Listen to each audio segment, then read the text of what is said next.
इससे पहले मैं मीनू जी के पास आऊं, मैं अरुण जी के पास आता हूं। अरुण जी, बड़ा अजीब लगा कि जब सरकार चुनाव जीतने के लिए इस लिमिट तक जा सकती है कि वो सारे मुसलमानों को हमास के रूप में पेंट कर दे,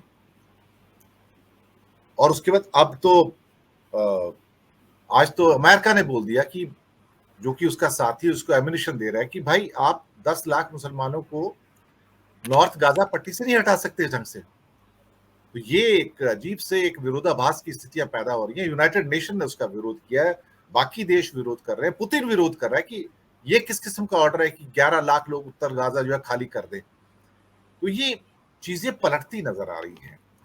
उसको भारत में एक्सप्लॉइट करने की कोशिश की जा रही है हिंदू मुस्लिम के डिवाइड के रूप में। क्या वास्तव में कामयाब हो पाएंगे? क्या वास्तव में वो उसको उस साइड में ले जाने में उनको सफलता मिल पाएगी जहां पर वो एक इजराइल और हमास के रूप में भारत के अंदर वो स्थितियां पेंट कर दें और चुनाव जीत कर चले जाएं? क्योंकि ये पार्टी तो किसी लेवल तक उतर सकती है और बाद में फिर एक विदेश मंत्रालय से फिर एक स्टेटमेंट दे दें, ये हमारा ऑफिशियल स्टेटमेंट नहीं। तो दो अलग लाइनें चल रही है, प्रधानमंत्री अलग लाइन पे चल रहे हैं, विदेश मंत्रालय अलग लाइन पे चल रहा है, और जयशंकर का बयान ही नहीं है। वो आदमी जिसे हर चीज में बोलने की आदत है कि सड़क पे गोलगप्पे के रेट क्या है, बढ़ गए, तो उसके ऊपर ही बोलना शुरू कर देगा वो। आज वो आदमी चुप्पी साध के बैठा, ना इधर की बात करता है ना उधर की बात करता है। तो अजीब से हालात निकल कर आ रहे हैं। आ, क्या चांसेस लग रहे हैं कि क्या मोदी कोई ऐसा नया प्रपंच रचने में कामयाब हो जाएंगे जहां पे जनता को फिर से भ्रमित किया जा सके? क्योंकि हार तो है, सामने खड़ी है इस समय। अरुण कुमार शर्मा जी। मैं आपकी बात का जवाब दूं, उससे पहले मैं आपको एक कॉन्सेप्ट बताना चाहता हूं जी। जो कि भारतीय पद्धति में नहीं, पूरे विश्व में वो पैटर्न चलता है और जीवन में भी काम करता है और सामाजिक जीवन में, राजनीतिक जीवन में भी काम करता है। वो ये है कि जिसको हार नहीं पचती, मतलब जिसको असफलता वर्ण नहीं करती, वो सफलता का श्रेय नहीं ले सकता। आप पहले हारना सीखें। मोदी जी का जो आपका पूरा एपिसोड है और जो आपने विषय चुना है, उसमें उनकी शुरुआत ही जीत से हुई है।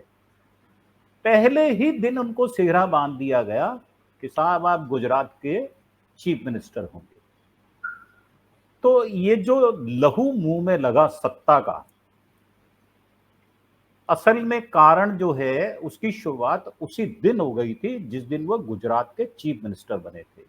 हमारे यहाँ एक कहावत और बड़ी अच्छी है, वो ये कि आप आए सत्ता में जनता की सेवा के लिए हैं, और आप मोदी जी के जीवन को एनालाइज करें तो आपको पता चलेगा कि वो सेवा कार्य तो कर नहीं रहे, और जीत का कार्य जो कि सत्ता तक उनको पहुंचाए, जीवन के नहीं, भारत के हर क्षेत्र में किसी स्टेट को नहीं छोड़ते, किसी जगह का वो छोड़ते नहीं है, हर जगह से अपना संबंध बनाते हैं, जो कि उचित नहीं है।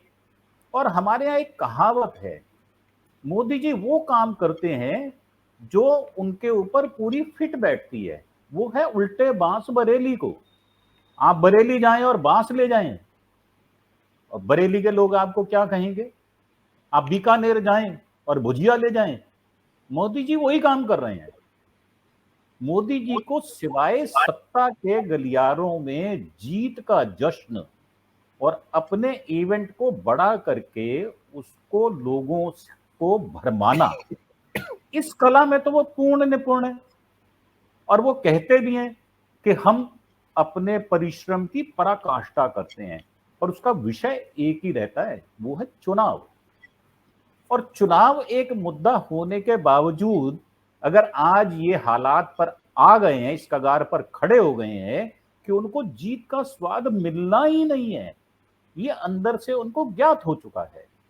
असल में हम लोग भ्रम में हैं, मोदी जी भ्रम में नहीं है। और फिर ये भी होता है, बचपन में मुझे याद है हमारी माँ हमें एक गुब्बारा जिसको हम फुग्गा कहते थे वो लेके देती थी। सर उस गुब्बारे की हवा तो निकलती है, 2 दिन बाद निकल जाती थी, 3 दिन बाद निकल जाती थी। हम माँ से जिद करते थे, वो हमें दूसरा लेके देती थी। अब ये दूसरा भारत तो मोदी जी को मिलना नहीं है। एक बार 2 बार तो वो अपने बहकावे में लोगों से ये जीत चुके और लोगों को उनकी असलियत पता चल चुकी कि ये इस शख्सियत के मालिक हैं। जो आप बार बार ये बात कहते हैं, मुझे कई बार आश्चर्य होता है। असल में जो ढलान है वो बहुत पहले शुरू हो चुकी है। आप उनका एक एक बयान उठा के देखें, उसमें हार की झलक आपको स्पष्ट मिलेगी। और ये जो हमास को वो पेंट कर रहे हैं, सर इसकी तो शुरुआत 2002 में की थी उन्होंने। पूरे प्रमाण देखें आप, गुजरात में किया क्या है उन्होंने, यही किया है। गुजरात में आज आदिवासी लोग हमारी सुविधाओं से, हमारे स्कूलों से, हमारी डिस्पेंसरी से, हमारे इलाज से महरूम है। तो वो क्यों हुए? क्योंकि उनके पास सिर्फ जीत का मंत्र है, हार का मंत्र नहीं है। उनको एक्सेप्ट नहीं है हार। ये जो नतीजे आ रहे हैं आपके सामने कि ये तो क्लियर हो चुका, साहब छत्तीसगढ़ निकल गया, साहब राजस्थान निकल गया उनके हाथ से, साहब मध्य प्रदेश निकल गया। सर ये तो पहले से ही निकले हुए थे। जब ये चुनाव डिक्लेयर हुए उससे बहुत पहले ये राज्य उनके हाथों से निकल गए हैं। मिजोरम उन्होंने खुद तश्तरी में डालकर दे दिया, क्योंकि जो आदमी देश के एक भाग मर जाना नहीं चाहता, वहां की माताएं बहनें जो हैं उनको इतना शारीरिक कष्ट दिया गया जिसको सोचकर सिरहन पैदा होती हो। तो ऐसा आदमी आप वोटर को, 143 करोड़ वोटर को, जो 37% उनको वोट मिलते हैं, आप कितनी देर भरमाएंगे? सच्चाई तो सामने आएगी। आज वो सच्चाई सामने आ रही है, उनके हमारे भी सामने आ रही है। कुछ जो इंटेलेक्चुअल लोग हैं उनको पहले से अंदाजा थे। मैंने तो आपको सीटें डिक्लेयर कर दी। ये हवा फुग्गे की निकलेगी, निश्चित है। और मोदी जी को हार बर्दाश्त नहीं है, इसलिए मोदी जी पतली गली से वो रास्ता ढूंढ रहे हैं कि पुरानी गली की कौन सी गली से मैं निकल जाऊं और जहां पर मेरा कोई पीछा ना कर पाए। मोदी जी स्वयं चाहते हैं कि मेरा पीछा छोड़ दिया जाए, मुझ पर रहम किया जाए। जी।